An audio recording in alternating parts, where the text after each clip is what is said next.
In this video, I'm going to show you how to make the crochet puff stitch, which is very similar to a classic crochet bobble stitch, with one little difference that creates a different effect. So these are 3 puff stitches that I've crocheted between half double crochets. I'm using US terms. And you can see with the puff stitch, they actually pop out on both sides of the fabric.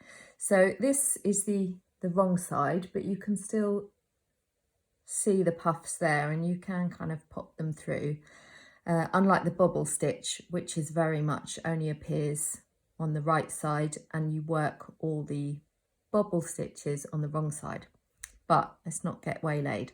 So for the puff stitch, this is the wrong side. I've got a row of 11 half double crochet there and I'm going to work 3 puff stitches. I'm going to start off the row just working 3 half doubles. And then I'm going to work 1 half double between each puff stitch in this example. So there's my 3 half doubles. So let's do the first puff stitch. So you keep this loop relatively relaxed on your hook, yarn over, pull up, yarn over, insert your hook, yarn over, pull up a loop, and you pull up that loop again just to the height of this previous stitch. I've worked half doubles here. I could be working doubles or even singles. With doubles, you'd kind of want to push them up a little higher, but the height that you pull this loop up to will equate to the height of the stitch there. So that's 1. I'm going to repeat that 3 more times, so 4 times in total. So I've got 3 loops on my hook there, yarn over, insert, yarn over, pull up a loop. It's 5 loops. Yarn over, insert, yarn over, pull up a loop. That's 7, yarn over, insert, yarn over, pull up a loop. So now I've got 9 loops on my hook. So 1, 2, 3, 4, 5, 6, 7, 8, 9. And that is from 4 repeats. I could easily make this puff stitch with 2 repeats, 3 repeats, 4, 5, so on and so forth. So to finish the puff stitch, I'm going to yarn over and pull through all 4 loops, just like I would with a normal bobble stitch. And here is the part where it differs from a normal bobble stitch. I'm going to do a chain 1, and what that does is it just seals the stitch. So it gives it that little bit of extra height. It's important to be aware of this chain 1 because essentially I've now created 2 stitches, that one and that one, for my puff stitch. So when I come back to work, I've got to make sure I only work in one of these stitches. Otherwise, I'm going to end up increasing my stitch count. So I'm just going to work 1 half double crochet in the next stitch.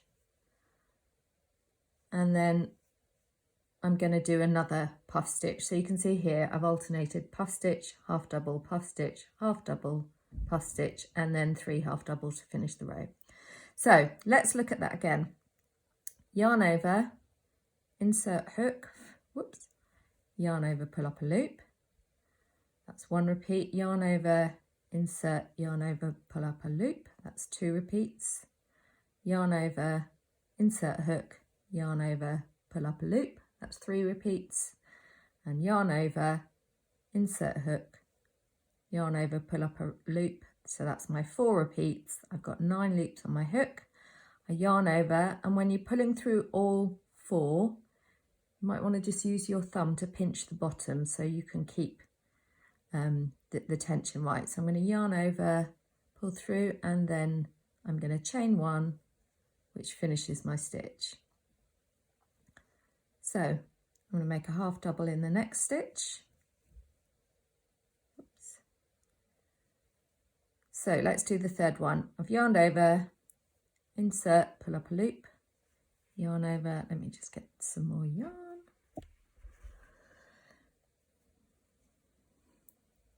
So my second repeat, yarn over, insert, pull up a loop. So I've got 5 stitches. I could stop there if I wanted to, or I could do a third repeat, you know, and the number of repeats are going to change how dense your puff stitch look. So there's those first 2 that I've worked. So that's 3. And if ever you forget how many repeats you've done, you can count your loops, and that's a really good way to check in. So that's my 4th repeat. I've got 9 loops on my hook, yarn over, grab the bottom of the stitch, pull through and chain 1 to finish. And I'm going to work 3 half doubles just to finish the row.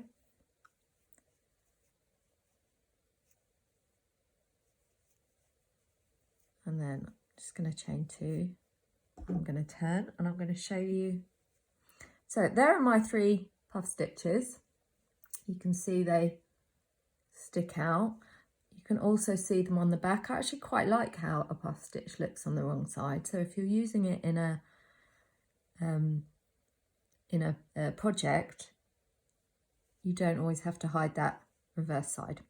So the thing I want to make sure you're aware of next is I've got some extra stitches because I've made 2 stitches for each puff stitch. So when I work back across, I'm going to work a half double into those first 3, and then these 2 stitches here, that is my puff stitch. So I can either work into the chain stitch or this stitch, which is the beginning part of the puff stitch. What I'm going to do is I'm going to work into that first one, which is the chain, and then I'm going to skip that one. Then this one here is the next half double. I'm going to work into the chain. I'm going to skip that one and we'll work into the half double and then into the chain and skip that one. And then there's my 3 last half double. You can work either way, to be honest. I don't know how much difference there is in the finished result. This is the way I do it. But the important part is to be consistent.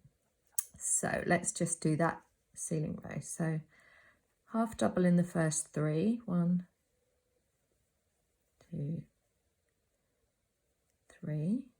Now I've used a chain 2 just to start my rows, and I've not included that as a stitch, just to clarify. So this is where I get to my puff stitch.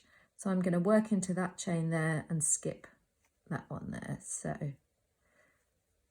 if you've pulled your chain really tight, then you might want to work into the other stitch. So I'm going to skip that one and work into here. And that is the half double crochet between the puff stitches. And I'm going to work into that chain. So that's that first one. Skip this one, work into that half double. And again, work into that chain there.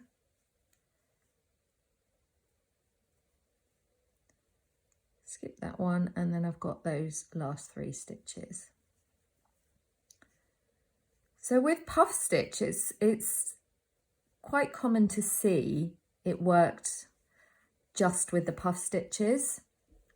So just rows of puffs next to each other. It creates an amazing fabric, and I'll just pause a moment and just show you what that looks like. So the picture you're looking at now is a swatch of just puffs and puffs and puffs. When you work in just puffs, you get quite a nice drape. Just to finish, this is the right side of the fabric. This is the wrong side of the fabric. And this is just one of various different ways you can crochet bobbles. You can do the classic bobble that I mentioned at the end, or you can work cluster or popcorn stitches, which I will link to tutorials for.